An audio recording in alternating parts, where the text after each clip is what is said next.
오늘 신문입니다. 오늘 북한의 태양절이죠. 김일성 주석이 태어난 날인데 북한의 최대의 명절인 오늘 김정은 띄우기에 더욱 몰입하는 모습입니다. 중앙일보에서 북한을 이렇게 분석을 했습니다. 분노 조절 장애가 있는 것 같다라는 것입니다. 자, 사진부터 좀 보겠습니다. 지난해 11월에 공군 부대를 방문한 김정은과 그 일행을 볼 수가 있습니다. 지금 동그라미 친 곳을 보면 무장한 병사들이 아주 매섭게 주변을 노려보며 경호를 하고 있습니다.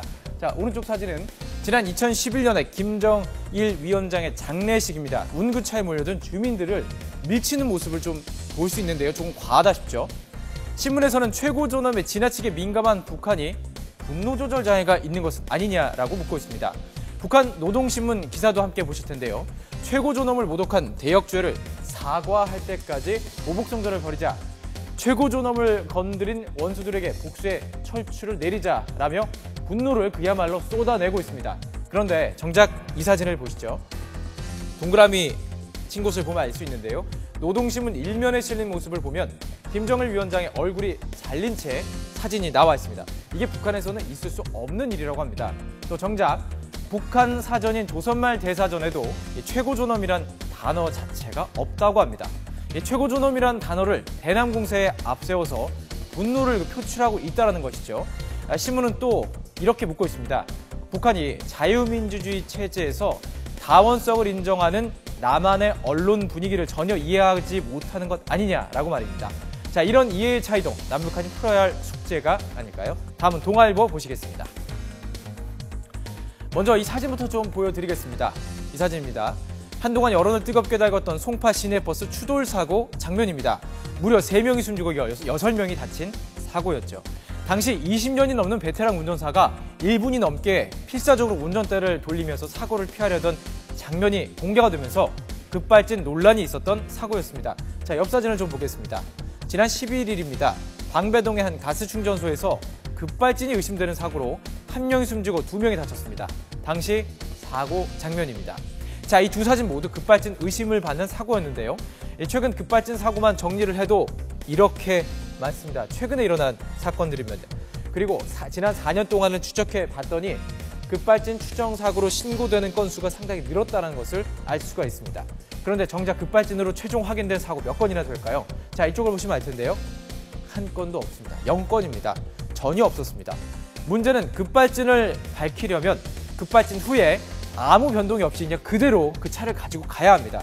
그런데 보통 이후 사고가 나거나 뭔가 기어에 변속이 생기기 때문에 이 잘못을 밝히기 어렵다는 것인데요. 거기에 가속 페달을 밟았는지 기록도 전혀 남지 않는다고 합니다.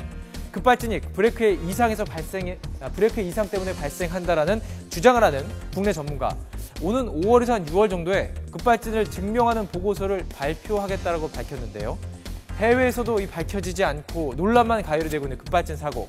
만약 그 원인이 밝혀진다면 많은 주목을 받게 되겠죠.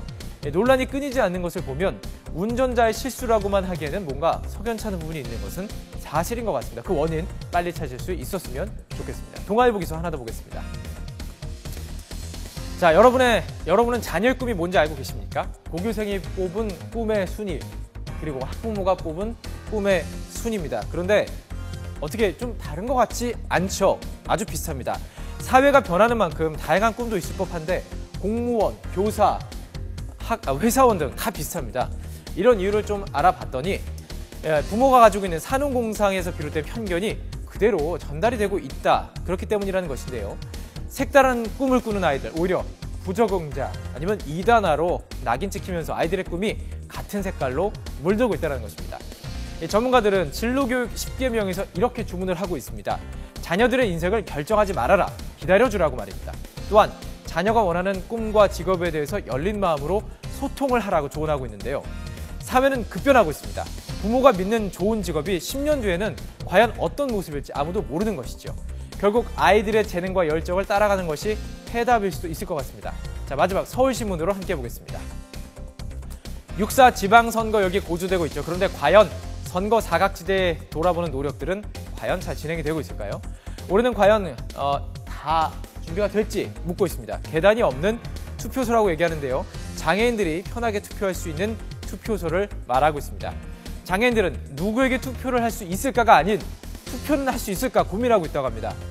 지난 선거에 지하실로 또 엘리베이터가 없는 2층에 투표소가 있어서 고생이 많았다고 합니다. 지금까지는 그저 긴급 구제 요청에 공무원들이 업고 가는 등 땜질 처방이 많았다고 합니다. 전용 화장실, 주차장, 태부족입니다. 꿈도 못 꾸는 실정이라고 합니다. 이들의 복지를 책임지겠다는 후보들 어떨까요? 점자 공보물 자체도 잘 발행하지 않는 경우 아주 많다고 합니다. 큰 문제는요, 보호시설에 있는 장애인들이 대리투표를 해도 막을 방법이 없다는 데 있습니다. 자, 선거 이제 50일 정도가 남았습니다.